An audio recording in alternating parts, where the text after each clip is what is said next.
नमस्कार और स्वागत है। आज हम एक बहुत ही दिलचस्प विषय पर बात करने वाले हैं, इकिगाई।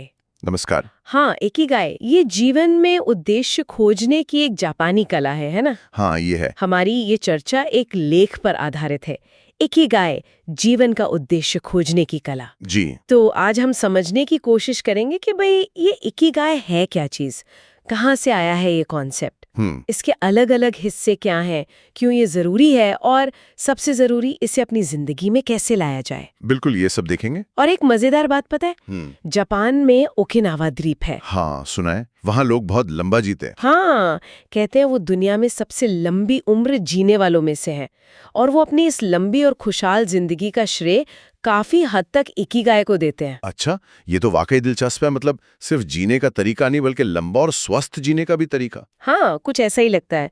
तो ठीक है, चलिए फिर इसमें और गहराई से उतरते हैं। जरूर। तो इकिगाई, जैसा आपने बताया, जापानी शब्द है। अगर इसे तोड़ें तो इकी इसका मतलब है जीवन, जीवन। और गाय इसका मतलब होता है मूल्य या महत्व। अच्छा, तो जीवन का मूल्य। हाँ, मोटे तौर पे कहें तो जीने की वजह या जीवन का उद्देश्य, वो चीज जिसके लिए आप रोज सुबह उठना चाहें। वो वजह जो बिस्तर से खींच लाए। बिल्कुल वही। और ये सिर्फ कोई फलसफा नहीं है ना? ये उनकी संस्कृति का हिस्सा है। हाँ, ये जापानी संस्कृति में काफी गहरे तक बसा हुआ है। उनका मानना है कि हर इंसान का, चाहे वो कोई भी हो, अपना एक खास इकिगाई होता ही है। चाहे छोटा हो या बड़ा। हाँ, छोटा हो या बड़ा। और जरूरी बात यह है कि ये सिर्फ नौकरी या पैसे कमाने तक ही सीमित नहीं है। हाँ, ये अक्सर लोग सोचते हैं कि करियर ही सब कुछ है। नहीं, ये उससे कहीं ज्यादा है। ये एक संतुलित, एक खुशहाल और उद्देश्यपूर्ण जीवन जीने का नजरिया है। ठीक है, इसे समझने का कोई तरीका है? मैंने सुना है कोई डायग्राम वगैरह होता है। हाँ, वो काफी पॉपुलर है। एक वेन डायग्राम है, उसमें 4 बड़े गोले होते हैं जो एक दूसरे को काटते हैं। 4 गोले। हाँ, और जहां ये चारों आकर मिलते हैं, वो बीच की जगह, वो कॉमन एरिया। हाँ, वही स्वीट स्पॉट, वही इकिगाई कहलाता है। तो ये 4 गोले, या कह लें 4 स्तंभ, इकिगाई की बुनियाद हैं। अच्छा, तो ये 4 स्तंभ कौन से, ये जानना जरूरी है। बिल्कुल। पहला स्तंभ है, आपको क्या पसंद है, वॉट यू लव। पसंद मतलब शौक। हाँ, आपके शौक, आपका जुनून, वो काम जिन्हें करने में आपको मजा आता है, जिनमें आप खो जाते हैं, समय का पता ही नहीं चलता। जैसे किसी को गार्डनिंग पसंद हो सकती है या किताबें पढ़ना। बिल्कुल, या पेंटिंग, संगीत, कुछ भी। फिर दूसरा स्तंभ है, आप किसमें अच्छे हैं, what you are good at. अच्छा, मतलब हमारी स्किल्स। हाँ, आपकी काबिलियत, आपकी प्रतिभाएं, आपके हुनर, वो चीजें जिनमें आप नेचुरली अच्छे हैं या जिन्हें आपने मेहनत से सीखा है। ठीक है, तो पहला जो पसंद है, दूसरा जिसमें हम अच्छे हैं, तीसरा क्या है? तीसरा थोड़ा बाहर की तरफ देखता है, दुनिया को क्या चाहिए। What the world needs। दुनिया को, इसका क्या मतलब हुआ? मतलब समाज को या आपके आसपास के लोगों को किस चीज की जरूरत है। क्या कोई ऐसी प्रॉब्लम है जिसे आप सॉल्व कर सकते हैं। यानी अपनी पसंद और काबिलियत को दुनिया की जरूरत से जोड़ना। हाँ, कुछ ऐसा ही। क्या कोई ऐसी सेवा है जिसकी वाकई मांग है, जिससे दूसरों की मदद हो। ये तो बहुत गहरा है। और चौथा? चौथा और आखिरी स्तंभ प्रैक्टिकल है। आपको किस काम के पैसे मिल सकते हैं। हाँ, पैसे की बात, मतलब आजीविका। हाँ, क्या आपकी पसंद, आपकी काबिलियत और जो दुनिया को चाहिए, उसका कोई ऐसा कॉम्बिनेशन है जिसके लिए लोग आपको पैसे देने को तैयार हों। ये आपके करियर, आपके पेशे से जुड़ा है। तो जहाँ ये चारों चीजें, जो हमें पसंद है, जिसमें हम अच्छे हैं, जिसकी दुनिया को जरूरत है और जिसके लिए पैसे मिल सकते हैं, ये सब एक जगह मिलती हैं, वही आपका इकिगाई है। सुनने में तो ये बहुत संतुलित और आदर्श लगता है। हाँ, लगता है। लेकिन असल जिंदगी में ये चारों हमेशा एक साथ मिलते हैं क्या? मुझे लगता है कई बार जैसे पैसे कमाने वाली चीज शायद वो न हो जो हमें पसंद है या जिसमें हम बहुत अच्छे हों। बिल्कुल सही कहा आपने। यही तो असल चुनौती है। ये संतुलन साधना ही इकिगाई की यात्रा है। ये कोई सीधा सा फॉर्मूला नहीं है कि चारों को 25-25% वजन देना है। अच्छा। हर किसी के लिए इनका मिश्रण अलग हो सकता है। कोई चीज ज्यादा हो सकती है, कोई कम। लेकिन जब ये चारों तत्व किसी न किसी रूप में आपकी जिंदगी में मौजूद होते हैं, तब वो गहरी संतुष्टि मिलती है। एक दिशा मिलती है। हाँ, एक दिशा, एक सार्थकता का एहसास होता है। ये सिर्फ काम और पैसे का खेल नहीं है। ये जुनून, प्रतिभा, सेवा और आजीविका का एक संगम है। और ये इतना जरूरी क्यों है? मतलब ठीक है, संतुष्टि मिलती है, लेकिन आपने ओकिनावा की बात की थी, लंबी उम्र। क्या सच में इसका कोई लिंक है? हाँ, रिसर्च तो यही कहती है।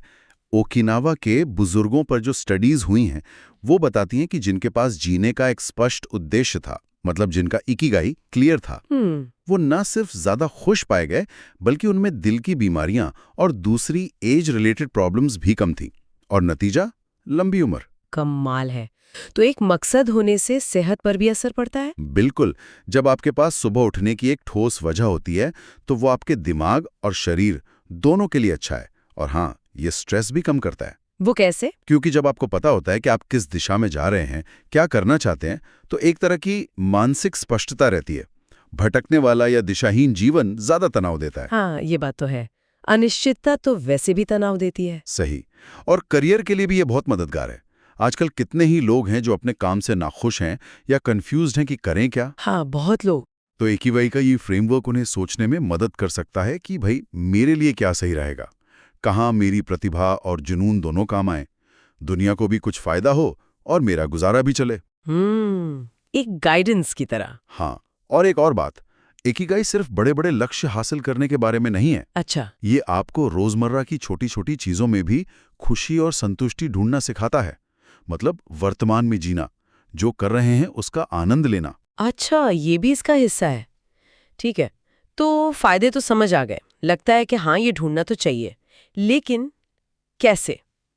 ये $1 मिलियन सवाल है। कोई फंसा हुआ है, समझ नहीं आ रहा कहाँ से शुरू करे तो क्या करे? हाँ, ये सवाल तो आता ही है।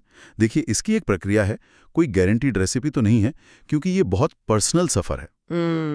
हर किसी के लिए अलग। हाँ, लेकिन कुछ कदम हैं जो मदद कर सकते हैं। पहला कदम है आत्ममंथन। खुद से सवाल पूछना। हाँ, ईमानदारी से एक डायरी लें या बस शांत बैठकर सोचें और लिखें, मुझे सच में क्या करना पसंद है, क्या चीजें हैं जिनमें मैं अच्छा हूं या अच्छी हूं, मेरी नेचुरल प्रतिभाएं क्या हैं। अच्छा। और ये भी सोचें कि लोग अक्सर किस काम के लिए मेरी मदद मांगते हैं, किस तरह की सलाह के लिए मेरे पास आते हैं। बिना जजमेंट के बस लिखते जाइए। ठीक है, एक लिस्ट बना ली। फिर दूसरा कदम, जुनून और प्रतिभा को मिलाएं। अब अपनी लिस्ट देखिए, क्या कोई ऐसी चीज है जो आपको पसंद भी है और आप उसमें अच्छे भी हैं। वो कॉमन एरिया ढूंढिए। जैसे कोई उदाहरण? जैसे मान लीजिए आपको खाना बनाना पसंद है और आप वाकई अच्छा खाना बनाते भी हैं, तो ये कॉम्बिनेशन हो गया। या आपको लिखना पसंद है और आपकी भाषा अच्छी है। हाँ, ये हुआ अपना स्वीट स्पॉट पहचानना। बिल्कुल। अब तीसरा कदम, जरूरत पहचाने। ठीक है, आपको कुछ पसंद है, आप उसमें अच्छे भी हैं। अब सोचिए, क्या इससे दुनिया की कोई जरूरत पूरी हो सकती है? दुनिया की जरूरत मतलब क्या लोग आपके इस हुनर या सेवा के लिए तैयार होंगे? क्या इसकी कोई मांग है? थोड़ी रिसर्च करनी पड़ सकती है। जैसे अगर आप बहुत ऑर्गेनाइज्ड हैं और दूसरों को ऑर्गेनाइज्ड रहने में मदद करना पसंद करते हैं, तो क्या लोग इसके लिए पैसे देंगे? क्या प्रोफेशनल ऑर्गेनाइजर की जरूरत है? अच्छा, मार्केट देखना होगा। हाँ। और चौथा कदम, क्या इससे आय हो सकती है? अब पैसे वाला एंगल जोड़िए। क्या आप इससे अपना जीवन चला सकते हैं? क्या इसका कोई बिजनेस मॉडल बन सकता है? ये जरूरी नहीं कि यह आपकी मेन इनकम हो, पर यह उस मॉडल का हिस्सा है। और पांचवा कदम, जो बहुत जरूरी है, प्रयोग करें और लचीले रहें। मतलब इकिगाई कोई ऐसी चीज नहीं जो पहली बार में ही मिल जाए।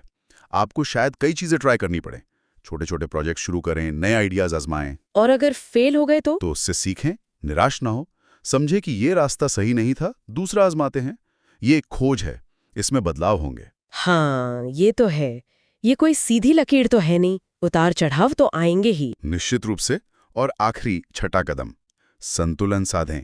याद रखें, इकिगाई सिर्फ काम या करियर नहीं है। अच्छा। ये पूरी जीवन शैली है। आपको अपने काम, अपनी सेहत, अपने रिश्तों, आराम और पर्सनल ग्रोथ, सबके बीच एक बैलेंस बनाना होगा। सिर्फ काम में ही डूबे रहना, भले ही वो पसंद का हो, वो इकिगाई नहीं है। ओह, ये बहुत जरूरी बात है। अक्सर लोग जुनून में बाकी सब भूल जाते हैं। हाँ, और वो टिकाऊ नहीं होता। तो ये पूरी प्रक्रिया, ये तो वाकई एक गहरी खोज है। इसमें समय लगेगा, धैर्य चाहिए और खुद को समझने की इच्छा। ये जानकर अच्छा लगा कि एक सफर है, कोई एक मंजिल नहीं जिसे पाकर रुक जाना है। बिल्कुल सही। और जब आपको अंदाजा होने लगे कि आपका इकिगाई क्या हो सकता है, या आप उसे पहचान लें, तो अगला कदम और भी महत्वपूर्ण है। वो क्या? उसे अपनी रोजमर्रा की जिंदगी में उतारना। सिर्फ जानना काफी नहीं है, उसे जीना पड़ता है। हाँ, सिर्फ सोचने से तो नहीं होगा। तो इसे प्रैक्टिकल कैसे बनाए? इसके भी कुछ तरीके हैं, कुछ आदतें बना सकते हैं। जैसे सुबह की कोई रस्म तय करना, सुबह की रस्म जैसे? हर सुबह कुछ मिनट उस चीज को दें जो आपके इकिगाई से जुड़ी हो। शायद मेडिटेशन या कुछ लिखना, थोड़ी एक्सरसाइज या अपने किसी पैशन प्रोजेक्ट पर काम करना। इससे दिन की शुरुआत ही उद्देश्यपूर्ण होती है। हाँ, ये दिन को एक दिशा देता है। बिल्कुल। दूसरा, छोटे साधने योग्य लक्ष्य बनाना। बड़े सपने देखना अच्छा है, पर उन्हें छोटे छोटे मैनेजेबल स्टेप्स में तोड़ लें, ताकि वो डरावने ना लगे। हाँ, और ताकि आपको लगे कि आप आगे बढ़ रहे हैं। इससे मोटिवेशन बना रहता है। सही है। तीसरा, समान सोच वाले लोगों से जुड़ना। ऐसे लोगों को ढूंढिए जिनका जुनून या मकसद आपसे मिलता हो। उनसे मिलें, बात करें। कम्युनिटी बनाना। हाँ, एक तरह से उनसे सपोर्ट मिलता है, प्रेरणा मिलती है, नए आइडियाज आते हैं। चौथा, लगातार सीखते रहना। स्किल्स इंप्रूव करना। हाँ, अपने हुनर को और बेहतर बनाएं, नई चीजें सीखें। इससे आपकी काबिलियत तो बढ़ेगी ही, आपके काम में भी नयापन बना रहेगा। पांचवां, जीवन के प्रति संतुलित नजरिया। ये फिर से आ गया। हाँ, क्योंकि ये बहुत जरूरी है। सेहत, रिश्ते, पैसा, अपना समय, सबका ध्यान रखें। इकिगाई तभी सही से फलता फूलता है जब बाकी चीजें भी ठीक हों। और आखिर में, समाज को कुछ वापस देना। जब आपका काम या जुनून दूसरों की जिंदगी में भी कोई पॉजिटिव बदलाव लाता है, तो इकिगाई का एहसास और भी गहरा हो जाता है। अच्छा। तो अगर हम पूरी तस्वीर देखें, तो ये सब इस बारे में है कि कैसे अपने उस गहरे उद्देश्य को अपनी रोज की आदतों का, अपने फैसलों का, अपने जीने के तरीके का हिस्सा बनाया जाए। ये सिर्फ क्या करना है नहीं, बल्कि कैसे जीना है का सवाल बन जाता है। इसे और अच्छे से समझने के लिए क्या कुछ असली लोगों के उदाहरण देख सकते हैं, जैसे स्रोत में जिक्र था? हाँ, उदाहरणों से बात ज्यादा साफ हो जाती है। एक बहुत फेमस उदाहरण है ज़ीरो ओनो, टोक्यो के सुशी मास्टर। हाँ, वो डॉक्यूमेंट्री देखी है शायद। हाँ, तो देखिए, उन्हें सुशी बनाना पसंद है, ये उनका जुनून है। वो दुनिया के बेस्ट सुशी शेफ माने जाते हैं, ये उनकी जबरदस्त प्रतिभा है। बिल्कुल। लोग उनकी बनाई खास सुशी खाने के लिए लाइन लगाते हैं, बहुत पैसे देते हैं। ये दुनिया की जरूरत भी है, कम से कम उस सेगमेंट की, और उन्हें इसके लिए पैसे और पहचान मिलती है। Paid for. चारों चीजें मिल गई। हाँ। ये उनका इकिगाई है। और दूसरा उदाहरण हमारे अपने सचिन तेंदुलकर का था। हाँ, बिल्कुल। उन्हें क्रिकेट खेलना पसंद था, जुनून। वो इसमें कमाल के प्रतिभाशाली थे, प्रतिभा। इसमें तो कोई शक नहीं। भारत जैसे देश को एक क्रिकेट हीरो की जरूरत थी, दुनिया की जरूरत, और उन्हें इस खेल से नाम, शोहरत, पैसा सब मिला पेशा। तो क्रिकेट उनके लिए सिर्फ खेल नहीं, इकिगाई बन गया। हाँ, बिल्कुल। ये उदाहरण दिखाते हैं कि इकिगाई किसी भी फील्ड में हो सकता है, कला, खेल, बिजनेस, सेवा, यहां तक कि किसी छोटे क्राफ्ट में भी। जरूरी बस ये है कि वो चार स्तंभ, जुनून, प्रतिभा, जरूरत और आजीविका, कहीं ना कहीं मिल रहे हों। और ये भी याद रखना जरूरी है कि हर किसी का इकिगाई इतना बड़ा या फेमस हो, ये जरूरी नहीं। हाँ, ये बात सही है। किसी के लिए अपने बच्चों को अच्छी तरह पालना या अपने आस पड़ोस में लोगों की मदद करना भी उनका इकिगाई हो सकता है, अगर उसमें उन्हें वो चारों तत्व महसूस हों: संतुष्टि, काबिलियत, जरूरत और किसी न किसी रूप में महत्व। तो अगर हम सब कुछ समेटें, तो इकिगाई को खोजने और जीने के फायदे काफी साफ हैं। जी। रोज एक एनर्जी महसूस होती है ना? क्योंकि आप वो कर रहे हैं जो आपके लिए मायने रखता है। हाँ, सुबह उठने का मन करता है। करियर में कंफ्यूजन कम होता है, एक स्पष्टता आती है। जिंदगी के अलग अलग हिस्सों में, जैसे काम और निजी जीवन में, शायद बेहतर बैलेंस बन पाता है। कोशिश तो ये रहती है। उद्देश्य होने से तनाव और निराशा से लड़ने की ताकत मिलती है, और जैसा हमने ओकिनावा में देखा, शायद एक लंबा और सेहतमंद जीवन जीने में भी मदद मिले। हाँ, ये सारे संभावित फायदे हैं। तो कुल मिलाकर बात यह है कि इकिगाई कोई रेडीमेड फॉर्मूला नहीं है। नहीं, बिल्कुल नहीं। ये खुद को खोजने की, अपनी प्राथमिकताओं को समझने की और दुनिया में अपनी जगह ढूंढने की एक लगातार चलने वाली यात्रा है। एक पर्सनल जर्नी। हाँ, हर किसी का इकिगाई अलग होगा, उनकी पसंद, उनकी प्रतिभा, उनके हालात के हिसाब से। ये आपका काम हो सकता है, कोई शौक हो सकता है, या परिवार या समाज की सेवा भी। बिल्कुल। लेकिन लगता है कि जब कोई अपना इकिगाई पहचान लेता है और उसे जीना शुरू करता है, तो जिंदगी ज्यादा मतलब भरी, ज्यादा खुशहाल और शायद ज्यादा लंबी और सेहतमंद हो जाती है। हाँ, उद्देश्य का असर तो पड़ता है। और ये याद रखना बहुत जरूरी है, इकिगाई का असली सार पैसा नहीं, उद्देश्य है। सही कहा। पैसा उस समीकरण का हिस्सा हो सकता है, पर वो सेंटर पॉइंट नहीं है। असली संतुष्टि तो उद्देश्य से मिलती है। ये एक बहुत अहम सवाल उठाता है, खासकर आज की दुनिया में। देखिए, स्रोत कहता है कि इकिगाई करियर, शौक या सेवा कुछ भी हो सकता है। तो ऐसे में कोई इंसान एक ऐसी नौकरी जिसमें बहुत डिमांड है, जिसमें वो अच्छा भी है और जिसके पैसे भी अच्छे मिलते हैं, उस नौकरी और अपने असली इकिगाई के बीच फर्क कैसे करें? हाँ, ये मुश्किल है। खासकर तब जब उसका असली इकिगाई शायद किसी ऐसी चीज में हो जिससे सीधे पैसे ना मिलते हों, जैसे समाज सेवा या कोई कला। ये दुविधा तो बहुत लोगों को होती होगी। बिल्कुल। और आज की इस चर्चा से प्रेरणा लेकर कोई सुनने वाला उन 4 गोलों में से क्या पसंद है, किसमें अच्छा हूं, दुनिया को क्या चाहिए और किससे पैसे मिल सकते हैं, किसी एक को और गहराई से जानने के लिए आज ही कौन सा एक छोटा सा पहला कदम उठा सकता है?